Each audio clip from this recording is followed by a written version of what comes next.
Hi and welcome to Series 2, Episode 6 of the Hidden London Hangouts. My name's Alex Grundon. Welcome back. The first episode we've managed to do in HD. Shame about the hair, shame about the wrinkles, but don't worry, we're all in this boat together. It's all just fine. Just keep watching. Today, we're going back down the tubes to an amazing tube station. Loads of stuff to look at, loads of stuff to find out as well. I'm delighted to say I don't do any of this stuff on my own. I've got three amazing people from the London Transport Museum to help me on my explorations around these places. First of all, Chris Nix from the London Transport Museum. You're not only looking like the milk tray man, you're sporting a beard as well. Well, yeah, I thought it was time for the beard to come back, Alex. And hey, this week we get to hang out on the corner. We haven't been able to do that in a long time. It's great. I'm loving that. And I have to say, there's a lot of people who like your beard. Oh, Most well, of them men. So do I. So that's all lovely. Now, Siddy Holloway is also here, looking gorgeous with that very lovely black number as well for your HD performance. Well, apparently we're all dressing up to stand on a street corner, which I didn't know we were doing. I have a funny feeling I wouldn't get much money if I did this the way I'm dressed today. But I tell you who might, Laura Hilton Brown, especially if she went to a dude ranch. Good Alex time. Grundon, that is outrageous. I quite like a barn dance. In fact, I loved country dancing at school as well. And I like a little denim dress. Okay, what I'm going to throw back to you is how your little scrawl, your pad there's looking with your calligraphy hands. Unical hand. Has he I gone? can genuinely say that my scribble, I'm going to do this very fast because Chris gets very angry that I give away all my notes, but like that, it's really, really cool. My writing has not got any better at all, I guarantee. My writing is still bad, but there's many more things you can learn about Chris, me, Laura and Siddy as the series goes on. Lots of little secrets to give away. Anyway, we are here and we are going to be going down to Hyde Park Corner because it is a tube station which on the face of it looks very lovely now, but way back when it was beautiful and cavernous. And we're going to go there today, aren't we, Chris? We are. Let's go. Right, Chris, where are we? So we're in front of Hyde Park Corner Station, which was built in 1906 as part of the Great Northern, Piccadilly and Brompton Railway. But It's no longer a station, as you can see. It is now a lovely hotel with fantastic facilities. And the reason why it's still got those Ugsblood red tiles is because they've just kept the facade. But why is it no longer a station? well, it used to be a station with lifts, but it was modified to use a different way to get passengers to the platforms. Which was the escalator, which was installed here at Hyde Park Corner in the 1930s, which moved the entrance of the station quite significantly, and this entrance therefore became redundant. And there it is. There it is. Siddy, by the way, are you there, my love? Yeah, I'm here. I'm here. Two things. First of all, I really liked your neck scarf. I thought you looked beautiful. Oh, thank you very much. But when you were growing up in Iceland, did your mother ever say, don't talk with your mouth full? Yeah, sorry. I had a bit of chewing gum in my mouth and then I tried to get rid of it. But we stood outside this beautiful 5-star hotel. So I was sort of like, and then it's the old trick, isn't it? Where you you put it on your fingernail and then about 3 hours later when you flicked it in the bin, you think, what's that weird stuff on my fingernail? Oh, it's bubble gum. How lovely. Yeah. So sorry about Siddy, that, everyone, if that really annoyed you. I tried to get rid of it, but I didn't want to throw it on the ground, so I kept it in my mouth. It's better than sticking it around the back of the heel on your shoe, innit? I've done that as well. I'm a really classy bird, me.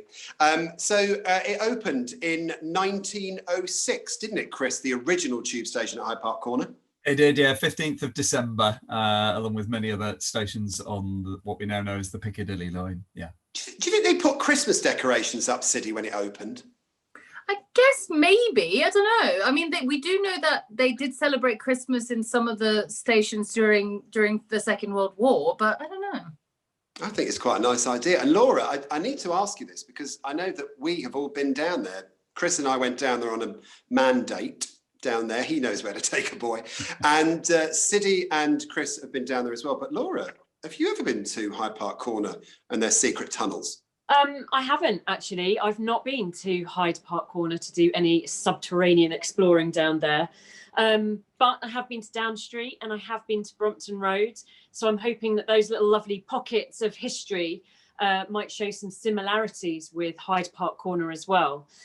What is quite lovely though is when one or a couple of us in the hangout haven't been to a station or a venue or a site, and we can kind of see it from the viewer's perspective and learn as much. And so I'm hoping that there'll be some tiles, some nice colour combos, maybe a spiral staircase to wow me.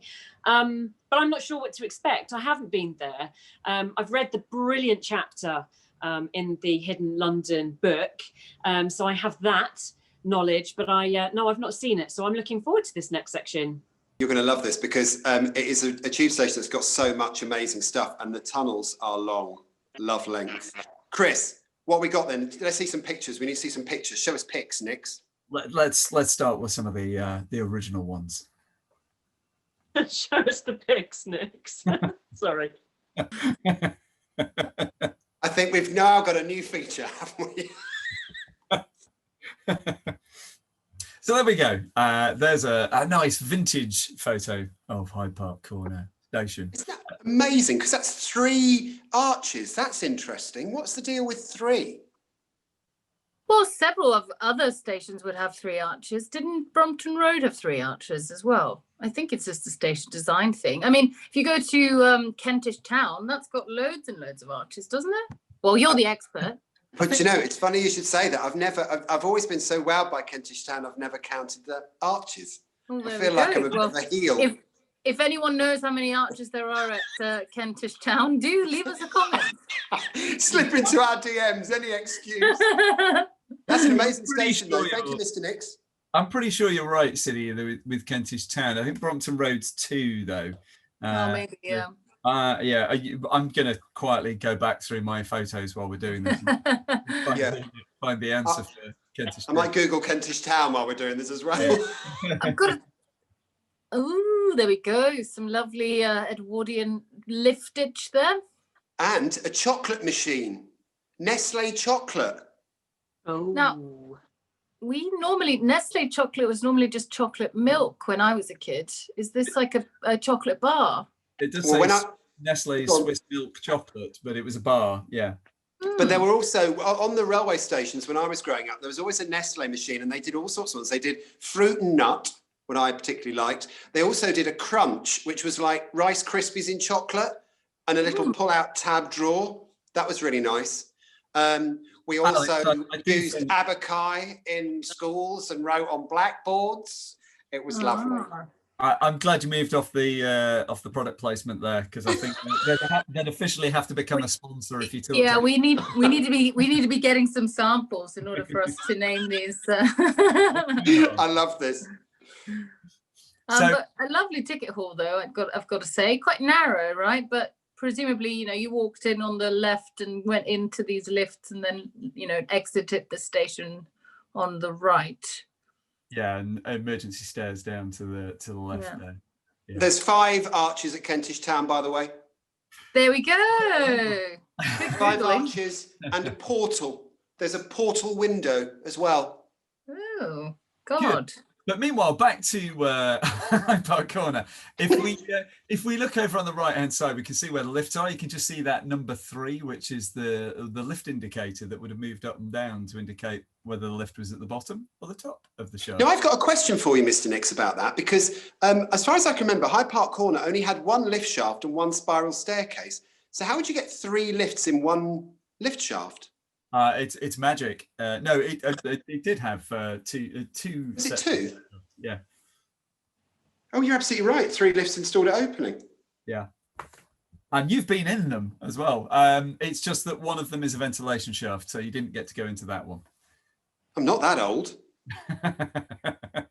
So what's next, Chris?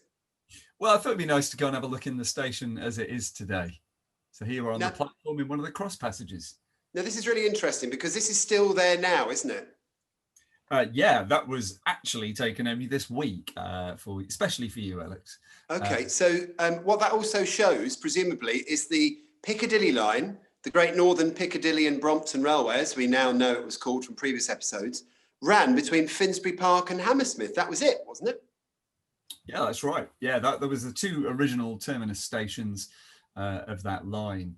And what's really lovely is that on a couple of these older stations on the Piccadilly line, you can still see references to those 2 terminus stations. Even at Down Street, if you go on the tour there, you'll see those marked on the wall. And where we're stood now, this is one of the original cross passages where just to the right of this shot, you would have come down the stairs from the lifts. And so on the wall opposite those stairs, you have the sign directing you either to the trains to Hammersmith or to the trains to Finsbury Park. I love the fact that that detail is still there. And it's really cool when you go to stations like this, when you see that bit of tile work, that you look just behind you and there's a door. And behind that door is usually the stuff that we're talking about. Also notice as well, there's on the platform there, opposite the platform itself, there's actually the signs to make sure you got the right train, because it says to Finsbury Park on the wall. That's right. Yeah, and it's the policy now with London Underground signage ever since the mid-90s is wherever it doesn't cause confusion, leave the heritage signage there. And of course, the trains do still go to Finsbury Park. They carry on a bit further as well, but and they also go to Hammersmith. So it's absolutely fine to leave them there and just enjoy them as part of the station's heritage. I love that. Let's take a pause because first of all, Laura, I mean, you know, you're into your tiles. We found this out in the beginning of this series. The thing I love about this is that we are finding out more about everybody in these episodes. And Laura, you like a tile. You've seen the colour scheme so far, brown, white, cream and yellow. What do we think of it? Do you know what, Alex? I think you are a little bit of a mind reader, because as we were looking at that clip there that Chris had up on the tiles, I like all of the colours individually, but I can't lie, I'm not sure about the colour combo, but maybe it will grow on me, I'm not sure. But I am drawn, as we all know, into the blues and the greens and the teals. They're the ones that I'd like to have, you know, in my house. I'm not sure I'd pick any of those. But maybe when we look at some of the other shots, if we have any coming up of the tiles, they might look nicer. But no, from that particular one, I feel really bad. But no, so I'm not digging that so much at the moment. Do you know, for me, it's the yellow. It's the yellow. It's the yellow and brown. It's a bit sort of badly wired plug, isn't it? Not keen on that, well, Chris. It's a bit of a hard sell, and I have to say I had the same reaction the first few times I went through it, because there are Leslie Green stations that are very pretty with really beautiful colours on them. So it's a harder sell, but some of the tiling here is not original. It's certainly in the public areas, it's been replaced. And there's something about the original tiles that, as we explore a little bit later, I don't know, I prefer the original yellow to the replica ones. Okay, this is interesting. So there's two shades of yellow. Well, I'll tell you what, let's go into the tunnel. So imagine where that Finsbury Park and Hammersmith thing is. Right behind you, when you're looking at it, is a big brown door that's heavily locked. And Chris has the keys, and he can walk us into this area and show us what those secret hidden passageways look like at Hyde Park Corner. Oh, now then, that's a long one, isn't it? Certainly is, and really moodily lit as well, I think. But if you look at the tiles on the wall there, those are original ones. And I don't know about you, but I think that shade of yellow is nicer than the one on the platforms. It could also be because the lights are practically out. So do you think that yellow brighter? Is that a brighter yellow? Is that where we're going with it? It's kind of richer, is the way that I would describe it. Slightly deeper one. It's sort of less it's a bit dehydrated, if you know what I mean. Very much like us after a night out. So this is the passageway that goes from the platforms to the lifts, because although there's escalators now, when the station was open, like so many others in London, it had lifts, and it's a long way, Chris, isn't it? It's a very long passageway, indicating that the building was a long way from where the platforms are.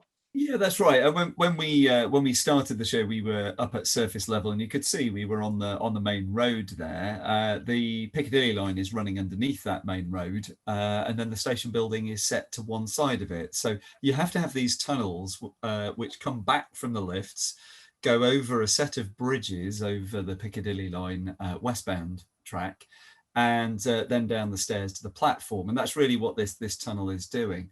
There are a couple of nice features, though, just to have a look at. If you look on the left-hand side, can you see there's some holes in the wall? Yes, I was going to ask you about those. Yeah, that kind of usually guides you to the fact that something clumsy or quick has been done, maybe under trying circumstances. You can just see there's a bolt still in the wall there, and just above it, you can see that there's some yellow paint over the tile. I wonder if we can have a guess as to why that might be. Well, if it goes by previous episodes, when they painted over in that dirty yellow brownie colour, it was wartime. It was a war effort thing. That's absolutely right. Yeah, and if we just go to the next slide, we can see a close-up of that, and we can see why they've done it. Perhaps. I wonder how many buckets of paint they had of that brown. I know the kind of sad magnolia colour that they just put over. Yeah. Sadnolia. Sadnolia. We could work for a paint company, couldn't we? Coming up with new paint colours. Sadnolia, Fagnolia. It's all just horrible shades of this beige. Yeah, but it has a wartime connotation, though, Chris. Yeah. Yeah, it does, and it's really useful to us as historians because it's a very obvious modification. Basically, that signage was pointing down to the trains, and in whatever purpose this was put to, that would have been confusing. So they've just painted over it. So the arrow and the legend that would have said something like "to the trains," I suspect, has just been painted over, and we see that at most of the sites that were used for shelters or bunkers in the Second World War, and we know that these passages were used for staff as shelters in the Second World War. Now, Laura, 50-50, you can go on this one. You're going to get it either right or wrong. 50-50. Simpsons or Woolliscroft? Which tile company is featured in this station? Simpsons or Woolliscroft? Anybody? Simpsons. Yay! Ta-da! Ding dong! Oh. Amazing. And amazing. The tiles literally are raising. That is beautiful, and it's in good nick as well, isn't it? Yeah, it is. We've talked about this a little bit before about how these vitreous tiles craze over time, and it can be hard to photograph that. But here you go. The white tiles show it very, very clearly. You can see that surface is like a spider's web of crazing. So interesting how they get all how differently dirty they get. You know, some of them get filthy very quickly, and some are clean. A bit like an addition to the Hidden London Hangouts, isn't it? Really? Yeah, exactly. It's quite quickly. Alex. Big stab in the dark. No, don't, Al, don't. So there's the maker's tile, and then in addition to the lifts, there would have been a staircase. I think we should have a look at a beautiful spiral staircase, Mr. Nix. I think we should as well, and I think a little question for Laura as well on this one. Oh no. No. I'm nervous. Because there's something about these stairs which is very similar to the stairs at Down Street Station, which I know you've walked up and down countless times. Yeah. Have a look at the steps. Oh, you're waiting. Oh, I thought you were going to give me like a little clue. No, that was it. My clue is have a look at the steps. What do you think? Happened? Which country was Edward Johnston born in? I'll give you. Everyone knows it's Uruguay, Alex. Everyone knows. Exactly. It's not Uganda. Okay, I'm going to lean into my teeny screen to have a look. Teeny. I'm going to go. Oh, this is tricky, but I'm going to go with that they are new. Correct. And that's because, just like at Down Street, well done, these ones are have been replaced. Yeah, I was expecting a little bit more of a creep from that, guys. Whoa! Thank you. You're so great, darling. Quiz night is back.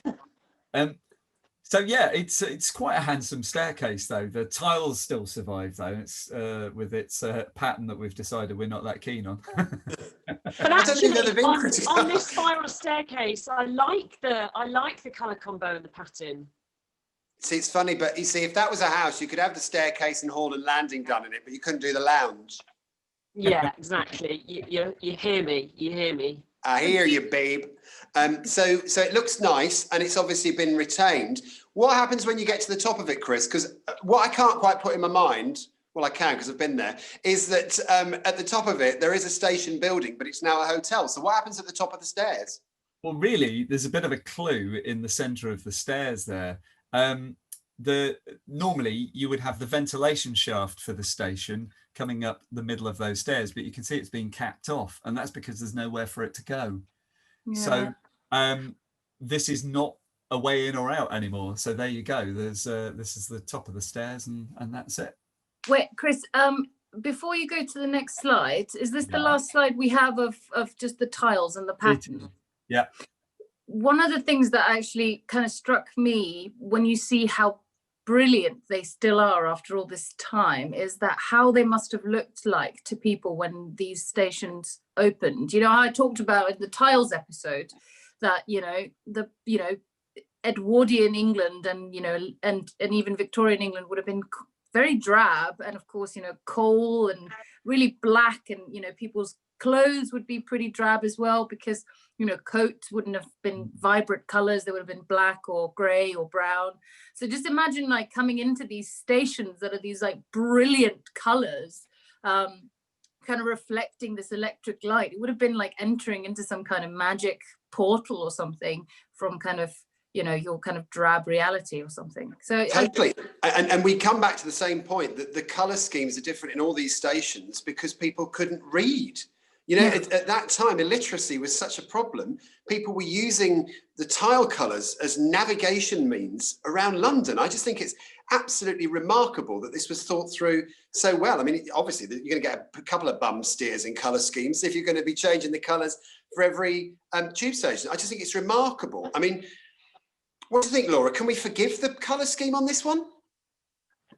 Yeah, I was just thinking that maybe we've been a little bit harsh because poor Hyde Park Corner. I feel a bit bad now. I don't think it lucked out with its tile combo, but it's not as bad as maybe I first thought. Yeah, it has to be said as well that when we were choosing an image for the front cover of the Hidden London book, Hyde Park Corner was either second or third on the list. It was a different shot to this one, but it's such a striking colour scheme, and it did work quite nicely photographically from the bottom. So yeah, it nearly made it on the book cover.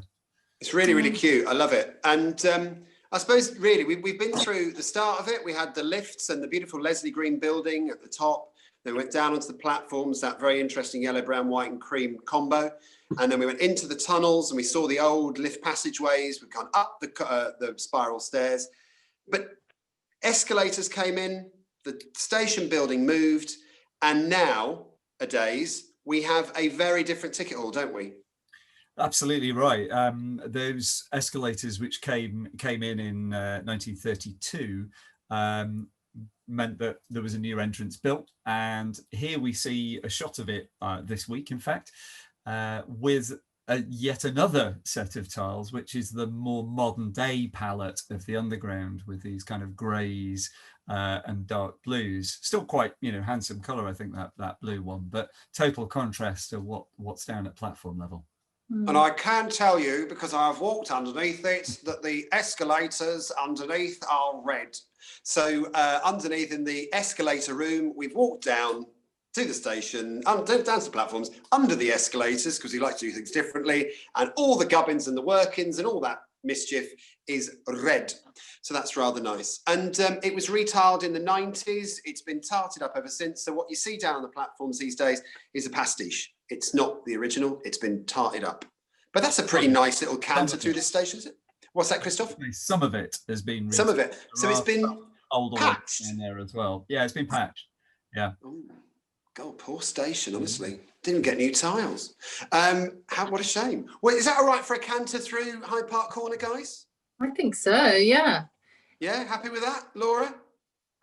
Yeah, I think that was a pretty lovely episode. I feel bad that I was a bit underwhelmed at the beginning, so I'm sorry about that. But I love, Alex, your knowledge of Nestle chocolate bars. Also liked the Rice Krispie one. I thought the beginning was great, where Chris and Siddy were explaining about the exterior and those lovely tiles. And then, we're all of the same blood here. We like being subterranean. We like being underground and exploring. So when we see the tiles and we see the staircases and those lovely tunnels. I know, Alex, you like the length in your tunnel. So all those bits are lovely. And I think that because the station, you know, around that area and across London, we've got modification and we've got modernisation, and we've got that lovely era where all the escalators started to replace the lifts. And I don't know about the engineering of that so much. So in episodes like this, I like learning and finding out those little layers of, you know, history and detail and how it all worked out. So I'm sorry that I was super spoiled at the beginning and I said that I wasn't massively into Hyde Park Corner. I have done an about turn, and yes, I'm going to go with that. That was a great episode, and I now love that station. You still don't like the tiles, though, do you? Well, you know, not my fave combo, but we'll get there. We've all settled in a bit now, haven't we? I love the fact we've all settled in now. It's a bit like, nah, don't like that one. Chuck it away. Very good. I've got one last random question about Hyde Park Corner, which relates to one of our other sites. Okay, go for it. See who wants to take this one. It was the emergency escape route for a wartime bunker. Which one? Anybody? Could it be Down Street? Well, in stereo there. Yeah, from both. Yes, it absolutely was. I was going to make an annoying joke and say Downing Street, which is what people like say to me every time I say, like, oh, we do tours at Down Street. It's like Downing Street. No, Down Street. More exciting going to Down Street than Downing Street. Get it right. All right. We don't do Downing Street. We do Down Street, but it's good. So yeah, red escalator undersides, lovely tiles, and stuff to look out for. Next time you're at Hyde Park Corner, go to that little cross passageway, find the Finsbury Park Hammersmith friezes, and then look behind you, find the doors, and that's where we've been on this particular episode of the Hidden London Hangouts. Some interesting news as well, Chris, for the future, for our lovely viewers. We've got some interesting stuff coming your way, haven't we, Chris? Yeah, so if you are one of our Hangout fans and you would like to see a bit more of what we do and also show your support for us, we are going to be launching a Patreon scheme alongside the Hangouts. So that will be coming in around a week's time. So keep an eye out on our website and we'll tell you more in our next episode. Amazing. Behind that door, Chris, only fans or other stuff? Yeah, no, just fans. It's a door that's been there since 1930s. You can see it's a beautiful handwritten sign there, and we think that was part of the conversion for the wartime shelter. Fabulous. Well, thank you very much indeed. So look forward to that. Does that mean more work for us, by the way? Yeah, but fun. Good. Okay, well, look, Laura Hilton Brown, thank you very, very much for being part of this today. Absolute pleasure, Alex. It's always a treat. But I do have one final question for you. When you and Chris do your little jaunts and trips, your mandates around London, how did Hyde Park Corner rate for you? Are you going top, middle, or bottom? Really? Well, all I will say is this. I did like it, but all I have to do on a mandate with Chris Nix is just look into his eyes and he just shows me a secret in the station. Is that because of the Prosecco that's consumed afterwards? Or? Oh, God, yes. Absolutely. We have the same pizza every time. It's really tragic. Yeah, and we go, what should we have? Is it in Woking or? We usually start off with a bottle of Prosecco and then we, promote ourselves to a pizza and then we might go to a tiramisu and leave. Nice. Yeah, it's all good. So, Laura, thank you very much indeed. Siddy, we love you too. Thanks for being part of this today. Thank you very much. And Chris Nix, mandate, thanks very much as always for manning the decks and telling us what's what. It's been a pleasure, and see you again next week. Awesome stuff. Don't forget on Instagram, make sure you follow us, Alex Grunden, Chris Nix, Siddy Holloway, and Laura Hilton Brown, plus the LT Museum, okay? Also on YouTube, subscribe, like, and comment below this film, all right? Make sure. And you can comment on whether or not it's good enough in HD as well. And we'll be back next week with a really cool episode about how a number of tube stations actually changed their names. So Dover Street, Gillespie Road, Find out what they are now next week. Have yourself a great day and stay safe.